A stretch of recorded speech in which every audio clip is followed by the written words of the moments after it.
Hi everyone, welcome back to my channel, or welcome if you are new here. In this video, I'm going to be testing out two different concealers from Makeup Revolution side by side and giving you my thoughts throughout, from the application process to an all-day wear test. I'll be testing one of my favourite concealers, which is the Conceal and Define, and if you've been following my channel for a while, you'll know how much I love this one. I wear it all the time. And I'll be comparing it to the Conceal and Hydrate, which I've never tried before, so I'm excited to see how it compares. I'm going to start by giving you a little bit of information about both of these concealers. So I bought them both in the same size, which is 13 grams, and I bought these directly through Makeup Revolution, but you can also buy them in Superdrug, although I haven't seen the super size Conceal and Define in it for quite a while, so I'm not sure if they've discontinued that size in Superdrug, but you can still get it on the Makeup Revolution website, which is where I got both of these from, and they both cost £7 each. They also both come in 50 different shades, and I bought them in the shade C5, which is my usual shade for the Conceal and Define. However, with the super size version of the Conceal and Define, it only comes in 24 shades, whereas if you buy the smaller version, there are 50 different shades, which is the same as the Conceal and Hydrate. And also, both of these concealers are vegan and cruelty-free. I'll start by reading a bit of information from the Revolution website about the Conceal and Define. It says it's a lightweight yet full coverage matte finish concealer that covers blemishes, even skin tone, and counteracts dark circles. It's crease-proof, long-wearing, intense pigment, lasts 16 hours, and can be used to contour and add definition. And then some information about the Conceal and Hydrate. So it says it's hydrating, medium coverage, and gives a dewy finish. This concealer is suitable for everyone looking for a lightweight finish with a boost of moisture, offering all-day hydration thanks to an infusion of hyaluronic acid. It covers blemishes, even skin tone, and counteracts dark circles while drenching skin with moisture. Designed for drier skin, the sheer satin finish won't settle into fine lines, and the doe foot applicator allows for a smooth, delicate application. The main differences so far is that the Conceal and Define gives a full coverage but more of a matte finish, whereas the Conceal and Hydrate gives medium coverage with more of a dewy finish. I'll also show you how the two different applicators compare. This is the Conceal and Define and this is the Conceal and Hydrate. They look very similar, they both have the doe foot applicator, and to be honest, I don't notice that much of a difference, so I'm trying not to mix them up. I'll be comparing both concealers on each side of my face and seeing if there's any differences, both initially and after wearing them all day. I cleansed and moisturised my skin this morning as I always do, and then I didn't apply a primer just because I don't always, so I thought I would leave that today just so I can see how the concealers work without. But I have already applied my foundation, which for reference is the Smashbox Studio Skin Foundation. So now I'm going to apply the concealers and I'm going to put my hair back with my headband. Now my hair is off my face, I'm going to start applying the concealers, and I'm going to start with the Conceal and Define on this half of my face. I am just applying this concealer as I always would. I don't know if I use too much under my eyes. To be honest, as this is brand new, there is a lot on the applicator, so I'm just going to go with it, but there is quite a bit under my eyes already.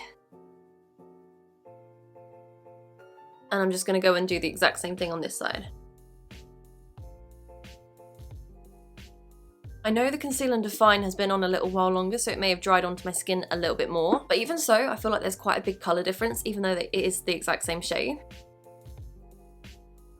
This side is a lot more of a pinky undertone, whereas this side is a bit more yellowy. And it's interesting actually because I'm looking at the coverage, and to me it looks like the Conceal and Hydrate is giving me more of a full coverage than the Conceal and Define, which is meant to be the other way around, so I'm a little bit confused about that. But what I'm going to do is blend it out and just see how it compares once I've done that. But so far, the main difference that I'm seeing is the colour, but I'm now going to blend it out. This is a clean beauty blender. I did actually wash it this morning, but there's just marks on there that will not come out. I probably should get a new one, but I'm going to start by blending out this half of my face. Where it's been on a little bit longer, it's kind of hard to blend that out. I feel like it hasn't covered anything there, which is a real surprise to me. Let me just go onto my forehead. Like, it literally feels like it's stuck. I'm going to put a little bit more on my chin area here on these blemishes because that just isn't seeming to want to blend. Let me just see if putting a little bit more on over the top helps. I do sometimes build this concealer as well, so I'll apply it and then sometimes I will actually apply a little bit more to blemishes, just if they haven't covered as well as I'd hoped. I just add a little bit more on over the top and it usually does work quite well. And even though I did put a lot under my eyes, I'm going to put a little bit more on just because it dried by the time I actually started to blend it. But that is that side now completely blended out. As I've said, I wear this concealer all the time, so I'm not going to go into too much detail about this one just because I've spoken about it so much in other videos. I will link the one where I compared it to the Infinite concealer because I went into a little bit more detail in that one. But yeah, it has blended out well in the end. I wouldn't say it's actually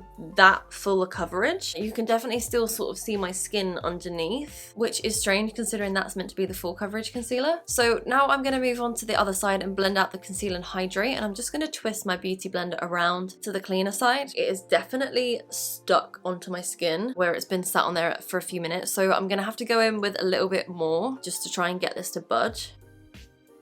To me though, this side looks a lot more brightening than the other side. And even where I'm applying that over the top, you can see the colour difference, where just freshly applied it to where it's dried on a little bit. I'm gonna have to get rid of this awkward line down the front of my forehead. So that is one thing to bear in mind with these concealers, is that they do dry quite fast, so you would have to work quickly. Obviously, you wouldn't be waiting as long as I have to blend them in, because I imagine you're not probably sat around talking to yourself like I am right now. Looking at my skin up close in person, it doesn't look as obvious as it once did, because I thought the two different colours were gonna look a little bit odd next to one another. But now that I've blended it out, it does seem to look a lot better and a lot more consistent. This side does look like there is a slight bit more amount of coverage. For example, here I feel like you can see my blemishes more than this side. I feel like they're covered more on this side, which is a little bit strange, and I wasn't expecting that at all. In fact, I thought it would be the other way around. Even on my under eyes, I feel as though this side has less coverage than this side, and I've used the same amount of product. Both concealers apply really nicely, and the doe foot applicators just glide over your skin really smoothly. I don't feel like it drags my skin around at all, which is great. And in terms of the actual application, I don't feel there was that many differences. They both feel very smooth and very creamy. In terms of the initial differences, I would say the main thing is that the color is slightly different. I prefer, at the moment, the Conceal and Hydrate. I don't feel like there are that many differences in terms of how my skin feels with both of these on, but it just looks a little bit different. I think the Conceal and Hydrate adds a little bit more coverage and it looks a bit brighter, whereas the Conceal and Define looks a little bit more sheer and also a little bit more pinky. And for reference, I do have combination oily skin, which is why I didn't think the Conceal and Hydrate would work that well on my skin type, but so far it seems to have applied really well. I'm gonna go finish my makeup off camera, and then I'll come back and show you what they look like with everything else on top.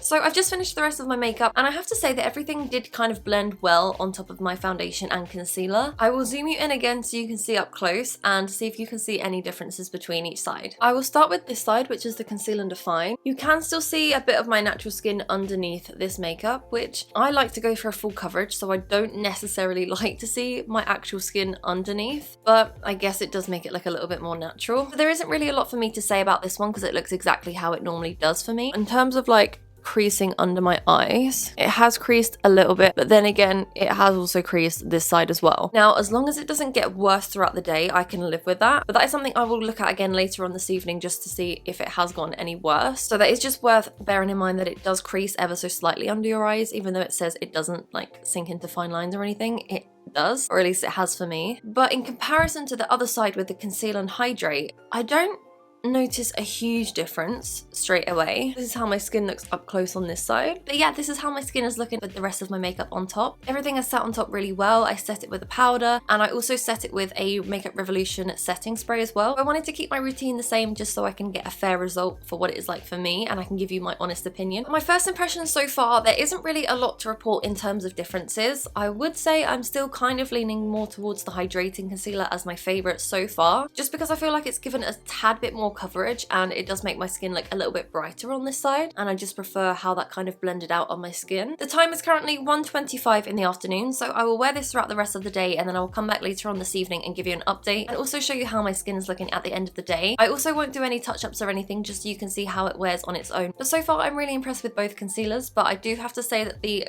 Conceal and Hydrate is just slightly edging it for me at the moment, but we will see if that's still the case come this evening. I'm going to continue to wear this throughout the rest of the day, and then I will come back later on and update you with my final thoughts and review. Okay, so the time is now 9:45 p.m. and this makeup has been on for 8.5 hours, and as you can see, my skin has become a little bit oily throughout the day, which is completely normal for me. I have noticed very minor differences between each side, which I will go into in just a second, but I just thought I'd show you my skin first before I talk about anything, so I'm going to zoom you in so you can see it up close. I'll start by talking about the Conceal and Define side. This is the concealer that I wear all the time, so it's been pretty much as normal for me. The only difference I would say is that because I had to add a little bit more product when I was first blending it out, I basically added double the product on both sides because it dried so quickly onto my skin. So I have noticed a bit more of a slight cakiness than normal, and also it has creased under my eyes a little bit more than normal as well, and I put that down to the fact that I put like literally double the amount of concealer on that I normally would. But that's the only difference that I've noticed in terms of the Conceal and Define. Other than that, it's pretty much been the same as it always is. It's lasted really well throughout the day. It looks quite natural on the skin. I will show you under my eyes. It has creased ever so slightly. It did also do that earlier on, but it hasn't really gotten that much worse, I don't think, since this afternoon. But like I say, I did apply quite a lot, so that's probably down to that because it doesn't usually happen. And I'm going to put it down to the same thing happening on this side as well. This is the first time I've tried the Conceal and Hydrate, and I have really enjoyed it. In terms of the differences then, I would actually say that this side looks better than this side, which I never thought I was going to say, purely because it's actually a little bit more mattified. I don't know how easy that is to see on camera, but if I turn to the side like this, and like this, and bearing in mind I haven't done any touch-ups at all, especially around my nose area here, this side is a lot more mattified than this side. My chin area is quite oily, which is totally normal for me. The blemishes are starting to show through and it has worn off a little bit around my chin. I would also say that the colour difference that I noticed at the start with the Define looking more pink than the Hydrate, I do also think that that has lasted throughout the day. It is a very minor difference and it's something I'm just picking up on because I'm really looking at the differences between each side. What I'm going to do now is just put a little bit of powder on my face just to set it again to show you how the concealer looks with a little bit of a touch up. I'm going to apply the Laura Mercier translucent powder. This isn't the powder that I used originally this afternoon because I'm almost completely out of this. So instead I used the Primark powder, which obviously isn't the best. It's not bad, but that is what I use because I don't have anything else at the moment. I've got the tiniest little bit left and then that's it. I'm just going to apply a little tiny bit because that's all I can do. I'll start with the Conceal and Define. And I know for a fact that this side is definitely buildable because I do it all the time. And then I'm going to do the same and apply some powder to this side. I think this side looks a little bit more fresh and it seems to be covering more than this side of my face, especially under my eyes. And I know I applied a little bit too much so it has creased, but I feel like it does cover a little bit better than the Conceal and Define. So yeah, that is how my skin looks after the powder test. And I'm going to zoom you back out and give you my final thoughts. So my final thoughts then, I really liked both of these concealers and I would definitely repurchase both of them. The Conceal and Define has already been a favourite of mine for the last couple of years, and I can definitely say that the Conceal and Hydrate will be added to that list of favourites. I found the coverage to be more full on the Conceal and Hydrate side, which is a surprise, but that just seemed to work for me. And of course the price range at £7 for such a good amount of product at 13 grams, you really can't go wrong. If I had to rate them out of 10, I already absolutely adore the Conceal and Define. I would have probably put this at an 8 or 9 before today, but after trying the Conceal and Hydrate, and I'm kind of leaning towards this one as more of a favourite at the moment,